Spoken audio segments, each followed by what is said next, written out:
Okay, so magandang hapon po sa inyo pong lahat. At muli po, ngayong 4 p.m. ay magkakasama po ulit tayo ngayon dito sa atin pong Bible study every 4 p.m. Kaya po, sa ngayon po ay atin pong ipagpapatuloy yung topic natin na nasimulan po nung Lunes. At ipagpapatuloy po natin ngayon. So, yun nga po, ako po si Pastor Romulo Menge dito po sa Rema Mauban. At tayo po ang magkakasama-sama ngayong hapon na ito. At yun po, ipagpatuloy po natin doon sa topic natin na never marry someone who do these 7 things. Okay. So, bago ko po magtuloy doon sa topic na yon, ay nais ko po munang basahin po sa inyo dito sa unang Korinto, chapter 7, verse 1 to 2, hanggang 7 to 9.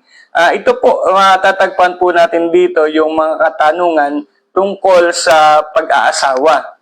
Ayan, basahin ko po sabi po dito, tungkol naman sa nilalaman ng inyong sulat, sinasabi ko sa inyo, na mabuti sa isang lalaki na huwag mag-asawa. Ngunit, para maiwasan ang pakikiapid, bawat lalaki o babae ay dapat magkaroon ng sariling asawa. Magdiretso na po ako sa verse 7. Nais ko sana ang bawat isa ay makatulad ko, ngunit may kanya-kanyang kaloob mula sa Diyos, at ang mga ito ay hindi pare-pareho. Ito naman ang masasabi ko sa mga walang asawa at sa mga byuda. Mabuti pa sa kanila ang manatiling walang asawa tulad ko, ngunit kung hindi sila makapagpigil sa sarili, mag-asawa na sila. Mas mabuti ang mag-asawa kaysa di makapagpigil sa matinding pagnanasa. So, okay, yun po ang sabi dito, yung mga katanungan tungkol sa pag-aasawa. Sabi niya, mabuti pa yung mabuti ang isang lalaki na wag nang mag-asawa. At sabi din doon sa mga single, ayan, sabi pa nga, yan,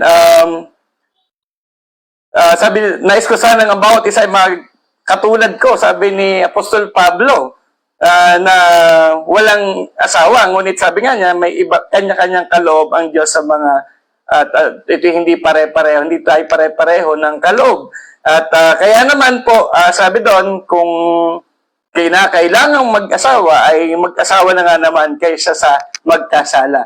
So, yun po, maaaring nababasa natin itong mga ganito. Sabi natin, mag-aasawa ako, ganito, ganyan. Pero, kung pupunta po sa pag-asawa, at katulad po ng mga nauna nang nag-share sa atin ng mga pastor, ay may mga asawa na, at ako po ay katulad din nila na may asawa na. At napakaganda po ng topic na ito na mapag-usapan, at ito na po yung panglas na sa 7 na na sabi doon, never marry someone who does these 7 things. At nandun na po tayo sa ika-7. Kaya po, nawa po napanood po natin yung una kay Pastor Andrew, then second kay Pastor Marlon, and third kahapon po ay kay P1. So ngayon po ay pag-aralan po natin, ma-discuss po natin yung ika-7. At yun, nauna ko na pong sinabi sa inyo, binasa dito sa inyo sa unang Korinto na mabuti, sabi doon na sa isang lalaki na huwag mag-asawa. Pero yun po, sabi nga, hindi naman pare-pareho ng calling. Kaya yung mag-asawa ay mag-asawa. Pero consider po natin, ang pinag-aaralan po natin ngayon, na sabi doon 7 bagay. At yun po, ulitin ko, nasa ika-7 na po tayo. At ang number 7 po, para sa ika-7, na sabi doon, never marry someone who does these things, 7 things. And number 7, do not marry someone who does not value your calling. Ayan. Ito po yung number 7 na paalaala na nagsasabi, huwag mong pakakasalan ng isang taong hindi pinapahalagahan ng calling mo. Kung wala siyang pakialam, kung hindi siya sang-ayon sa calling mo, never marry that person. Wag mo pakakasalan ang tao na yan na walang pagpapahalaga sa calling na meron ka, yung pagkatawag ng Diyos sa'yo. Kaya po, ayun, sabi po dito sa Amos chapter 3, verse 3, can two walk together unless they are agreed? Okay. Sa Tagalog, sabi niya, maaari bang magsama sa paglalakbay ang dalawang taong hindi nagkakasundo? Ayan. Maaari daw bang magkasama ang dalawang taong hindi nagkakasundo sa paglalakbay? So, kung pag-aaralan po natin, kung titingnan po natin ito pong konteksto nitong Amos chapter 3, yung kung ano ang binabanggit dito para saan ang sulat na ito, ay makikita po natin dito na ang bansang Israel po ay pinili ng Diyos. Kumbaga, iniligtas, pinag-investan talaga ng Diyos, ngunit ang masakit ay itong bansang Israel ay merong ibang pinipili. Merong nandun sila sa kumbaga, sabi nga dito, ganun ba, makakapaglakbay ba ang dalawang taong di magkasundo? Ipinaparating po ng Diyos sa bansang Israel na pinili ko kayo, pero ito nangyayari, hindi ako ang pinili.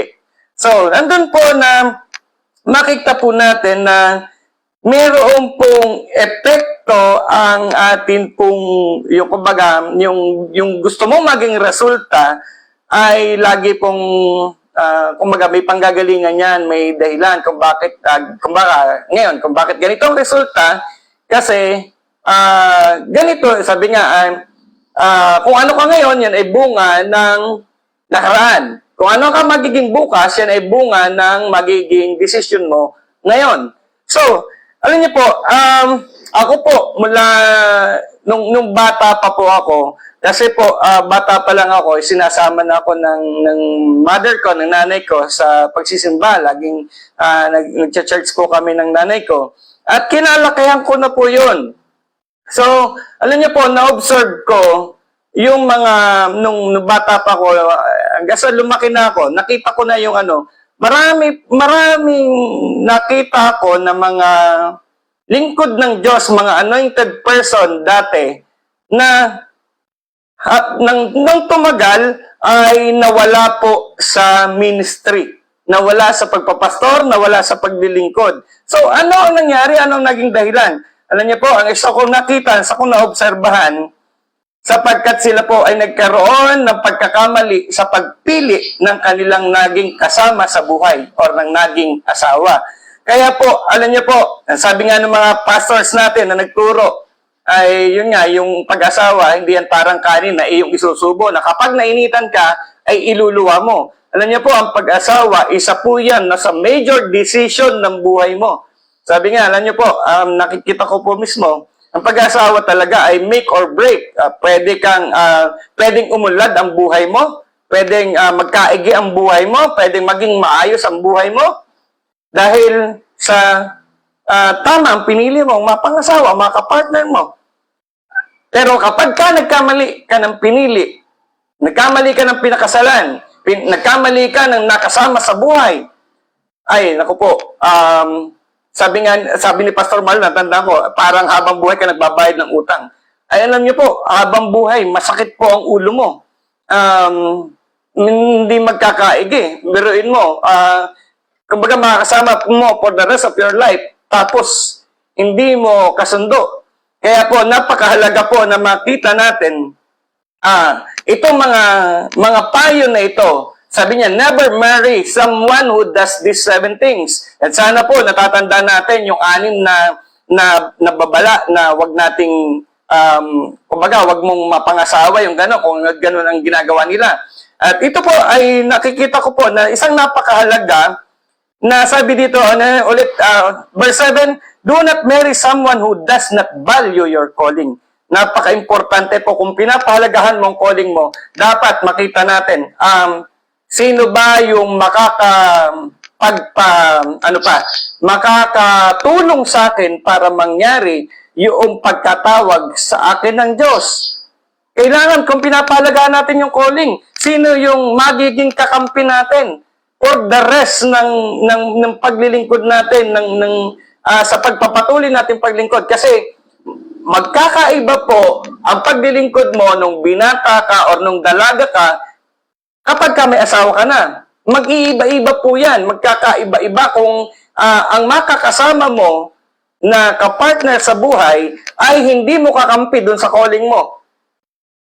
Possibly, kapag kaya na hindi mo kakampi sa calling mo, hindi yan nagpapahalaga sa calling mo, yung pinili mong makasama ay makalaban mo.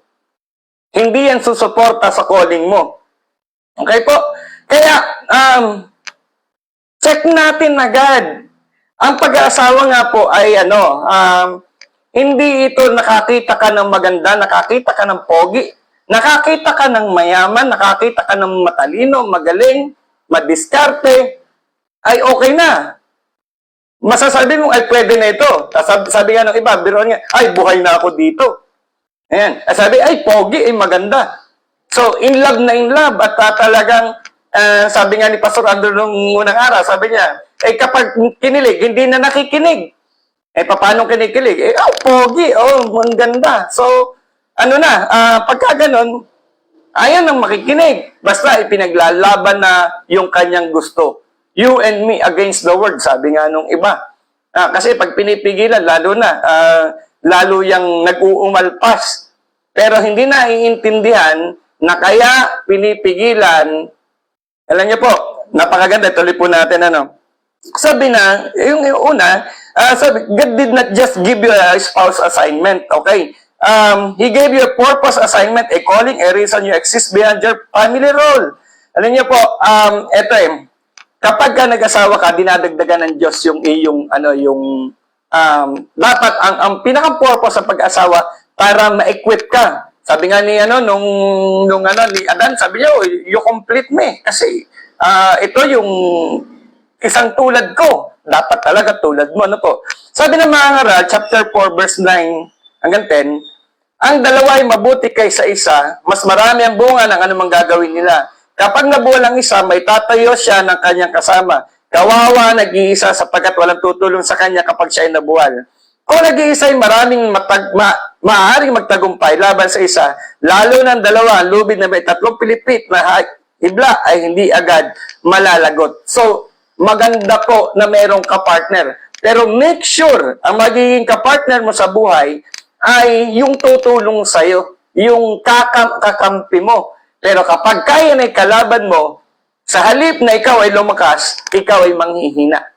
Lalong hindi mangyayari yung purpose, yung assignment na ibinigay sa'yo ng Panginoon. Kaya nga po ito kapag may kinakasal, ang dapat na makita ng ikinakasal ay kumbaga pinag-partner sila ng Diyos, pinag-partner sila ng Panginoon, yan ay para mas magi silang effective at patuloy na magkatulungan upang lalong mangyari ang plano ng Panginoon. So may purpose po si Lord sa pag-asawa. Ngayon, kung yung magiging partner natin, yung magiging asawa, o yung magiging asawa mo ay against dun sa calling mo, hindi binabalyo, hindi pinapalagaan yung calling mo, ay alam niyo po, makikita mo na agad dun, mali. Mali ang mapapangasawa mo, o mali ang pinipili mo. Kasi ang purpose ni Lord, kapag magbibigay sa'yo ng mapapangasawa, ay para meron kang katuwang sa calling niya sa'yo. Doon sa assignment, sa role na ipinagkatiwala ng Diyos sa'yo. Kaya beware, hindi ko mo maganda, pogi, or mabait. Mabait dahil may kailangan, mabait dahil may gusto sa'yo. Merong magagandang salita na maririnig ka, laging okay, laging papuri. Pero ang totoo, gusto lamang na makuha ang loob mo. Kapag nakuha na yung loob mo, marami na po ako nakitang ganyan. Una, nagsisimba para masabing okay siya. Pero nung maging asawa na, lumabas na ang totoo. Kaya po, mag-iingat po tayo. Sabi nga, Iyon po, kailangan nating ma-check. Ano ba yung mga preference niya? Ano ba talaga yung gusto niya? Talaga bang gusto niya yung sumusuporta ba talaga siya doon sa calling mo? Or nagpapakita lamang siya ng kabaitan dahil gusto niya na makuha ka. Gusto niya na maging very good siya sa'yo. And after noon, ay kapag nangyari na yung baga nakasal na kayo, ay doon na lalabas yung tunay na pag-uugali. So, matcha-check po natin yan. And ano po, sabi nga doon sa dito sa Amos, inilalagay po ng Diyos. Yan, ipinakikilala ng, sabi po doon, andun po yung mga propeta ng Diyos at sasabihin po, yan, merong pong paghahayag ang Diyos na kung ano yung gusto niyang mangyari. Yan. So, andun po nasa na, ito po, okay. So, sabi niya dito, surely the sovereign Lord does nothing without revealing His plan to His servants, the prophet. Alam niyo po, nandyan po yung mga pastor natin, nandyan yung mga pwedeng makatulong po sa atin para ma-check kung ito bang isang tao na talagang nagmimithi na makasama ka ay talaga bang siya yung kalooban ng Diyos. Kaya po, kapag po tayo po ay nire-remind o di kaya pinapaalalahanan po tayo ay sana po makinig po tayo kasi minsan kapag ka-in love na, na nga, hindi na nakikinig. Naggano na, kumbaga parang nag-i-star na yung paningin. Lagi ng yun na lang nakikita, yung kagandahan. Pero pahalagahan po natin ang advices. Ulitin ko po, sabi niya dito sa verse 7, surely the sovereign Lord does nothing without revealing His plan to His servants, the prophet. Ano po, ipinapaalam ng Diyos sa kanyang mga propeta yung kanya pong kalooban, yung kanyang plano. Okay po, So, hindi po ganun basta-basta ang pag-aasawa. Kaya po, marami, awan ko po, siguro po, may makakilala rin ako mismo na dahil sa iba naging kapartner, hindi nakasupport sa calling, na wala sa ministry. Kung binabalyo mo ang ministry mo, huwag mong hayaan na ito'y mawala. Okay, dahil bagitin ko pa po ito, the person you marry will either fuel that calling or slowly extinguish it. Ayan po pwedeng dahil sa napangasawa mo, mas magawa mo yung calling mo, mas magawa mo, mas mangyari sa iyo yung calling mo, pero pwede rin na yung mapapangasawa mo ang siyang mag-alis nito sa iyo. Okay, ano po? Kapag ang pinili mong pakasalan ay wala pagpapalaga sa calling mo, siya na rin ang magiging dahilan kung bakit hindi mo magagawa ang pagkatawag sa iyo ng Diyos. Okay, ano po? Ilalayo ka niya at kapag nagka-problema, isa pa sa sisisihin niya ang calling mo or hindi niya kakampihan ang calling mo. Ayan po ang mangyayari kapag yung mga papangasawa mo ay hindi binavalue yung calling mo. Kaya minsan, hindi, boborn na ganin ko na lang ito. Ayan, ipaglalaban pa ng gano'n, ng katuwiran. Pero alam niyo po, kapag sinubukan mo ng ganyan, delikado. Malamang na matalo ka lang. At darating yung time, magsisisi ka dahil nagkamali. Ang hirap po kasi mahirap nang ibalik. Hindi ganon kadali ang pag-aasawa. Teka, naghahabol na ako kailangan ko nang magka-asawa agad kasi ganito na, ganyan na. Kasi yung iba, may asawa na, ako wala pa. Huwag tayong magmadali na ganoon na sumuong doon. Higit nating alamin na ito ba ay makatutulong sa akin? Binavalue ba nito yung calling ko? Okay? So, piliin po natin yung magpapahalaga sa calling sa calling mo, Piliin mo yung tao na magpapahalaga sa calling mo. Okay, so, po, sabi nga, yung calling po natin, sabi, it's not just a hobby. Hindi ito hobby, it is a God-given purpose. If the person your will doesn't value, hindi binavalue ng tao na yan na yung calling mo, ay maaaring siya na mismo yung magdi-discourage din sa'yo, siya yung magdi-distract sa'yo doon sa calling mo.